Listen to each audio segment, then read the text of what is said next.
Assalamualaikum warahmatullahi wabarakatuh. Ahlan wa sahlan bikum fi video jadid. Kali ini saya mau share dengan teman-teman beberapa adat dan budaya yang ada di Sudan. Seperti kalian tahu, di Sudan banyak adat, banyak budaya, dan banyak suku yang bercampur dari Afrika dan adat dan suku yang ada dari negara Arab. Dan jangan lupa ada juga suku-suku yang ada di Sudan. Di video ini saya mau share dengan teman-teman 4 adat yang aneh yang berada di Sudan dan masih dilakukan di Sudan. Yang pertama adalah adat cambuk atau adat jelit. Yang kedua adalah adat syuluh untuk laki-laki dan perempuan. Yang ketiga adalah mandi dengan kencing sapi dan menggunakan tai sapi sebagai lulur. Ya, yang kamu dengar itu adalah benar, menggunakan tai sapi sebagai lulur. Yang keempat, henna untuk laki-laki di Sudan. Mulai dengan yang pertama adalah cambuk atau jalid. Adat jalid di Sudan adalah adat yang dilakukan saat bahagia atau di acara-acara kebahagiaan. Yang utama adalah dilakukan saat pernikahan. Dan adat cambuk ini adalah dilakukan atau yang melakukan adat cambuk adalah orang pengantin laki-laki yang mencambuk laki-laki lain. Yang dicambuk adalah keluarga dari pengantin atau temannya pengantin. Dan saat dicambuk tidak ada orang yang dipaksa dan tidak ada orang yang disakiti kecuali memang dia datang dan mau dicambuk. Alasan orang mau dicambuk untuk membuktikan bahwa dia adalah laki-laki yang kuat dan dia bisa menahan cambukan yang kuat.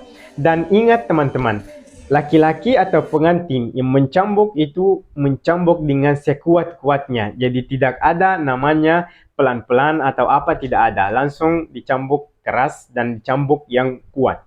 Terus saat ada ritual cambuk atau jalid ini, pasti ada musik yang diputar atau ada orang yang menyanyi dengan nyanyian hamasa atau nyanyian yang ditunjukkan untuk kekuatan maupun kekuatan orang atau kekuatan suku.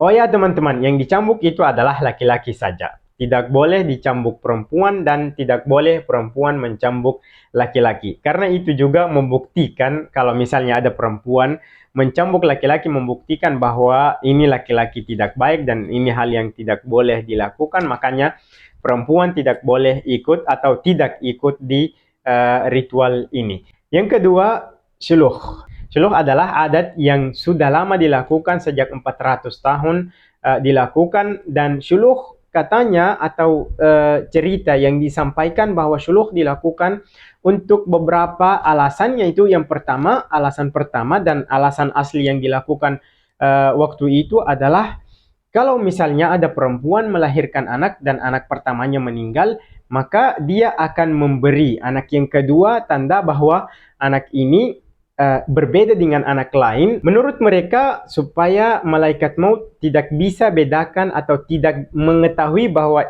anak ini adalah anak dari perempuan yang tadi meninggal anaknya. Dan ini budaya yang dulu dilakukan. Terus setelah itu budaya syuluh sudah menjadi budaya yang kental atau menjadi budaya yang selalu dilakukan oleh suku-suku untuk membedakan orang yang dari suku ini dengan suku yang lain. Tapi untuk perempuan, syuluh dilakukan sebagai tanda kecantikan yang digunakan untuk perempuan supaya tambah cantik, seperti halnya sekarang make up yang digunakan untuk perempuan. Tapi adat ini sekarang sudah hampir hilang dan sudah tidak ada untuk membedakan antara dua suku atau untuk menjadikan cewek cantik.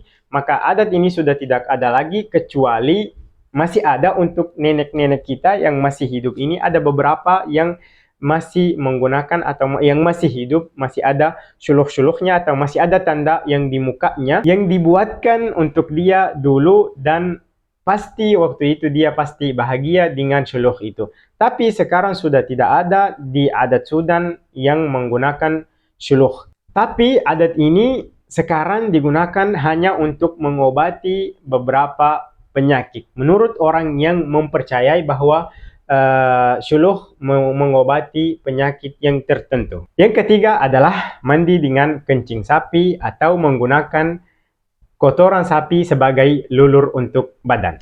Yang menggunakan adat ini adalah suku yang berada di Sudan Selatan. Seperti kalian tahu, di video-video sebelumnya, Sudan sudah terpisah menjadi dua negara, yaitu Sudan dan Sudan Selatan. Dan adat ini berada di Sudan Selatan, dan yang melakukan adat ini adalah suku namanya suku Mandari. Suku Mandari ini adalah suku yang sangat menyukai sapi dan menganggap sapi adalah sesuatu yang suci dan sesuatu yang harus mereka memiliki sebagai tanda-tanda kekayaan dan tanda-tanda kekuatan suku. Karena di Sudan Selatan itu setiap suku mempunyai sapi. Makanya mereka saling membandingkan dan saling lomba-lomba siapa yang mempunyai sapi yang banyak dan siapa yang mempunyai sapi yang cantik.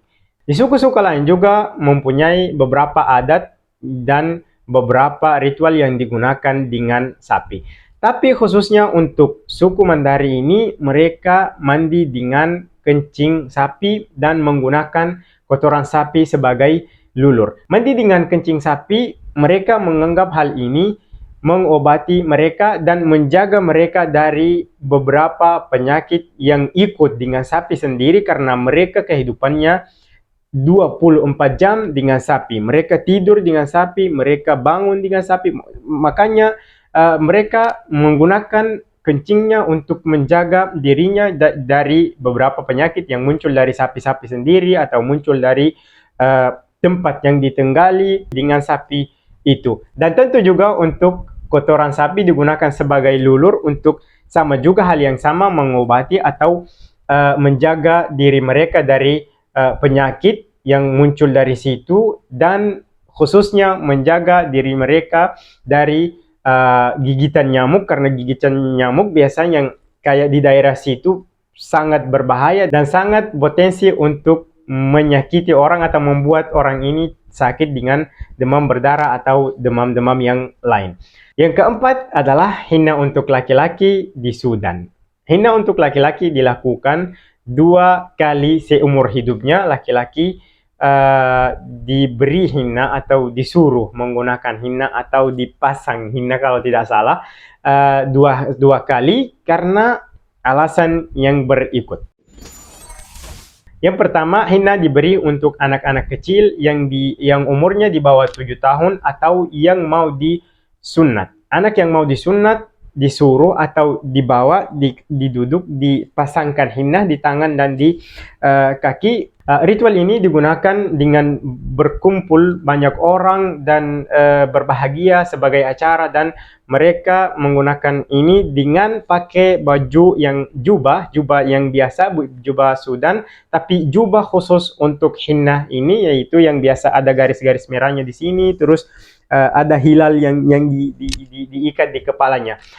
Terus setelah dihenna dan setelah dilepas hennanya, dicuci tangan dan dicuci kakinya, hari berikutnya dibawa anak-anak ini ke dokter untuk disunnah. Setelah itu tidak ada henna, tidak diulang-ulang lagi, kecuali kalau laki-laki mau menikah. Henna untuk pernikahan adalah ritual atau hal yang dianggap kebahagiaan dan budaya yang sudah lama sekali dari dulu. Saya kurang tahu sejak kapan, tapi sudah budaya yang harus dilakukan sebelum menikah. Henna dilakukan sebelum menikah tergantung pada suku dan tergantung pada kemampuan. Kadang-kadang dilakukan 3 hari dan bahkan sampai 5 hari sebelum menikah dilakukan henna. Henna dilakukan seperti biasa, yaitu dipasang di tangan dan dipasang di kaki, terus sama saja menggunakan jubah yang khusus untuk orang yang mau menikah, dan diikat juga kayak tadi, diikat hilal di sini. Saya kurang tahu bahasa Indonesianya, karena di henna ini hanya keluarga saja yang datang dengan cewek-cewek yang ada atau ibunya atau tantenya menyanyi, dan dengan penyanyian hamasah atau penyanyian suku-sukuan atau kekuatan begitu. Makanya dianggap ritual atau dianggap acara yang sangat penting. Henna ini bisa dilakukan di rumah manapun. Jadi misalnya saya mau menikah, terus ada teman saya yang ngajak saya harus henna di rumahnya, saya bisa ikut, di rumah om saya bisa saya ikut. Jadi tidak ada rumah yang tertentu atau tempat yang tertentu untuk henna, tapi harus ada henna yang dilakukan di rumah pengantin sendiri, karena ini adalah bukti bahwa di rumah ini akan ada pernikahan setelah beberapa hari. Oh ya teman-teman, henna untuk laki-laki dalam agama adalah hal yang tidak boleh dilakukan. Makanya banyak orang yang lakukan dan banyak juga orang yang tidak melakukan. Di akhir video ini saya mau bilang beberapa adat yang tadi saya sebut, ada adat yang boleh dilakukan dalam Islam dan ada adat yang tidak boleh dilakukan dalam Islam. Tapi adat ini masih hampir semua dilakukan dan masih berjalan di Sudan. Saya berharap adat yang tidak cocok dengan agama atau yang dilarang dalam agama berhenti, dan insya Allah akan berhenti karena semakin kesini semakin orang tidak terlalu peduli dengan adat dan dengan budaya. Kalau di Sudan ya, ini khususnya untuk Sudan. Sampai di sini, terima kasih, syukran jazilan. Wassalamualaikum warahmatullahi wabarakatuh.